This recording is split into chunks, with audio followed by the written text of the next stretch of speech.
안녕하십니까. 국민에게 보고하다 김토입니다. 오늘은 여권의 큰 실수, 이러한 내용으로 방송을 하겠습니다. 여러분, 우한 폐렴 사태가 걷잡을 수 없이 번지고 있습니다. 전문가 집단인 의사협회 말을 듣지 않고 중국발 입국을 제한하지 않았기 때문에 그 결과로 이렇게 된 것이라고 생각을 합니다. 그런데 여러분, 그 대가는 너무나도 큽니다. 확진자 증가 속도가 너무도 빠릅니다. 뉴스원 기사에 의하면 확진자가 단 9일 만에 100명에서 3,000명을 돌파했다고 하는데 30배가 증가를 한 것입니다. 이러다가 또다시 30배가 증가하면요, 10만 명에 육박을 하게 됩니다. 그러다 보니까 자꾸만 전 국민의 40%가 감염이 될 수 있다는 그 서울대 교수님의 예상이 현실화될까봐 두려운 것입니다. 이 상황은 초기에 예상을 하고 민첩성 있게 대응하지 못한 이 정부와 청와대의 탓이라고 저는 그렇게 생각합니다. 한마디로 인재인 것입니다. 그런데 그럼에도 불구하고 이번 총선에서 여권은 청와대 출신을 우대하고 있습니다. 저의 상대방 후보인 진성준 후보도 청와대 정무기획비서관 출신이고요. 저를 미꾸라지라고 비하를 했던 윤영찬 전 청와대 국민소통수석도 성남 주원구 지역에 공천을 받았습니다. 또한 정태호 전 청와대 일자리 수석은 서울 관악을 지역구에 공천을 받았습니다.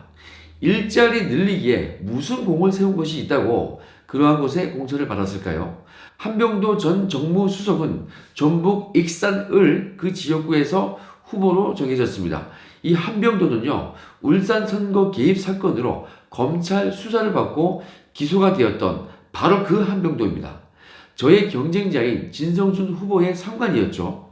또 있습니다. 고민정 직전 청와대 대변인도 광진을 지역구에서 오세훈 후보와 맞붙을 예정입니다. 고민정은 울산 사건에서 보듯이 팩트에도 맞지 아니한 그러한 말들을 쏟아내었던 사람이죠. 이런 식으로 청와대 출신 상당수가 공천을 잘 받고 있는데, 이게 청와대가 일을 잘 하거나 인기가 있거나 이 문통이 인기가 있으면요, 잘된 공천이겠지만은 지금 청와대는 국정 운영의 컨트롤 타워로서 우한 폐렴 등등 해서 책임론이 제기가 되고 있죠. 바로 이때 청와대 출신들 다수가 이런 식으로 공천을 받으면요, 국민들께서 좋아하겠습니까? 이건 독이 될 것이라고 쉽게 예상을 할 수가 있는 것입니다. 그런데 그러한 사실을 청와대와 민주당도 모를 리가 없을 텐데, 이 청와대라는 스펙 말고는 내세울 후보가 없는 것 같습니다. 이러한 상황을 민주당도 알 것 같은데, 그럼에도 불구하고 이 청와대 출신을 후보를 낼 수밖에 없는 그런 상황인 것 같습니다. 하지만 이것이 결국에는 가장 큰 패착이 될 것입니다. 자, 청와대 책임론이 거세지고 있고 큰 바람이 불고 있는 이때에 청와대 출신들이 각 지역에서 공천을 받아버리면 상대방 후보들은 공략을 하기가 참으로 쉬운 것입니다. 청와대 책임론을 고스란히 이 청와대 출신 후보자들에게 쏟아 부을 수가 있는 것입니다. 화력을 그곳에다가 집중을 할 수 있는 것입니다. 제가 요 며칠 저의 지역구를, 강서 지역을 다녀보니까 청와대와 현 정부에 대한 이 시민들의 반응이 참으로 놀라웠습니다. 민심은 정말 정확했습니다. 무능한 이 청와대와 이 정부에 대한 심판의 바람이 확실하게 강하게 불고 있습니다. 이러한 마당에 그 청와대 출신 인사들 그 다수가요, 공천을 받았다고 하니까 이번 선거도 참 결과가 충분히 예상이 되고 있습니다. 그런데 여러분, 이 와중에 눈에 딱 띄는 공천 경선이 있었습니다. 바로 그 유명했던 울산이죠. 울산 남구에서는 울산시 경제부시장을 역임했던 그 송병기 후보가 심규명 예비 후보에게 패배를 했습니다. 그런데 여러분, 이거 참 의미가 있습니다. 이렇게 되면요, 만약에 이번 총선이 끝나고 야권이 승리를 한다면요, 송병기 전 부시장은 참으로 위험해질 수가 있는 것입니다. 재판의 압박도 있을 것이고 경선에서는 떨어졌고, 이러면요, 송병기 후보가 궁지에 몰리거나 여권에 대해서 불만이 생길 수가 있는 것입니다. 이러면요, 또 무슨 일이 생길지 알 수가 없는 것입니다. 새로운 양심선언이 그것이 탁 튀어나올 그 가능성이 매우 크다고 저는 생각을 하고 있습니다. 그 가능성 배제하지 못하겠죠. 오히려 이 민주당 입장에서는 이런 사람이 공천을 받았으면요, 사건 사고를 예방한다는 그러한 관점에서는 훨씬 좋았을 것인데 전혀 그렇지 못했습니다. 이 송병기 공천 탈락 이 사건은요, 추후에 한번 다시 관심 있게 지켜봐 주시기 바랍니다. 무슨 일이 생길지 지켜봐 주시기 바랍니다. 송병기 전 부시장이 변심을 할지 안 할지 그걸 지켜보자는 그런 얘기죠. 자, 다시 이 중국 폐렴 이야기로 돌아가겠습니다. 중국 폐렴이 이란까지 퍼져가지고 이란 국회 부의장이 사망을 했습니다. 국회 부의장이면은 얼마나 고위직이겠습니까? 그 다른 국정의원은 현재 의식불명에 빠졌다고 합니다. 중국에서 나온 폐렴이 참 이거 악성이네요. 지금 이란의 경우에는요, 23세의 건강한 축구 선수도 사망을 했다고 합니다. 이렇게 이 고위직과 건강한 축구 선수도 사망을 했으니까 이것은 이란 정부의 잘못이라고 그렇게 볼 수 있을 것입니다. 이란 자체가 의료 후진국이기 때문이죠. 그런데 여러분, 지금 대한민국은 그 의사들이 상당히 수준이 높지 않습니까? 좋은 의료진들을 보유하고도 이렇게요, 확진자가 많은 것은 누가 봐도 인재라고 생각을 할 것입니다. 이런 면에서 이 청와대는요, 정말 할 말이 없을 것입니다.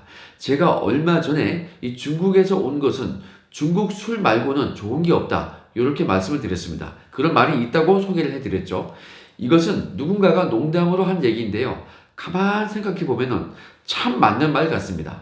자, 그럼 이 중국에서 온 것 중에서 가장 악질이 이 중국 폐렴인데요, 사실 이미 수십 년 전에 아주 악질스러운 중국발 재앙이 이 대한민국에 내려온 적이 있었습니다.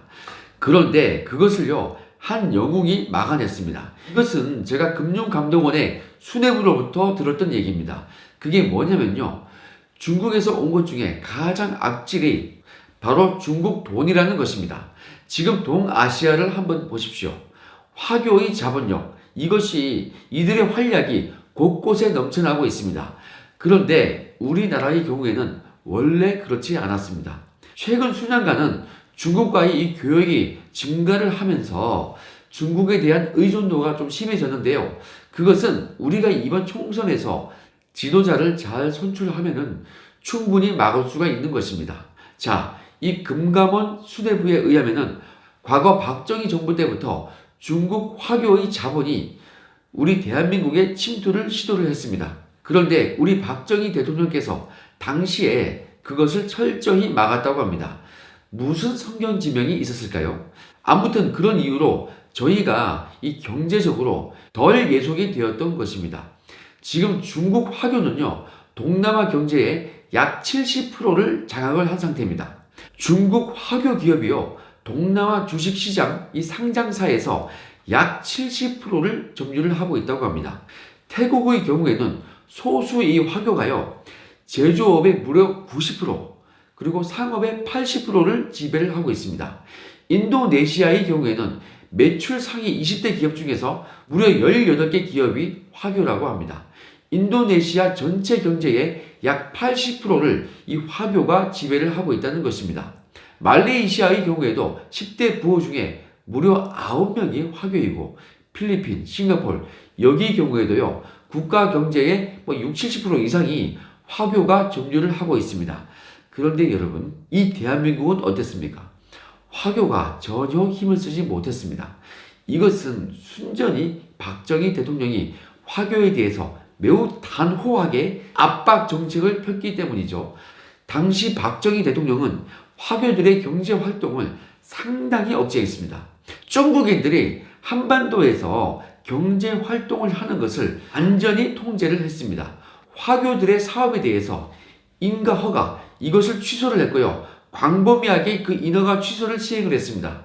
그 결과 그들이 우리나라에서 전혀 힘을 쓰지 못했습니다.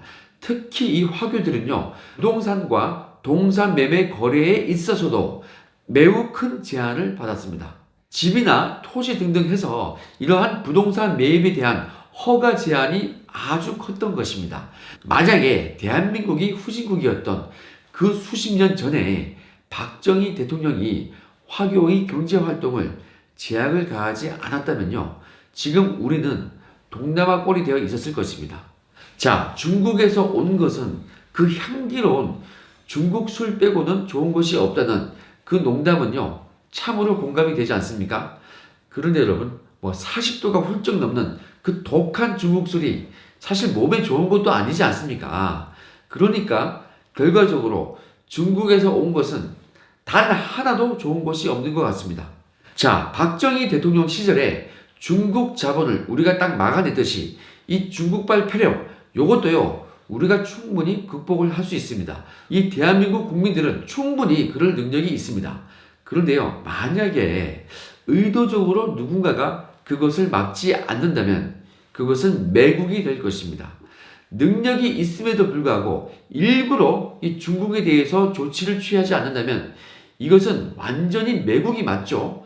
다른 국가를 위해서 자국의 국민의 건강을 팔아먹는 바로 이게 매국이 아니겠습니까? 자, 사이로를 기점으로 해서 우리는 이 중국에서 온 것을 모두 몰아낼 수 있기를 기대합니다. 그런 날을 기대하면서 오늘 방송은 여기까지 하겠습니다. 건강한 하루 되시기 바랍니다. 감사합니다.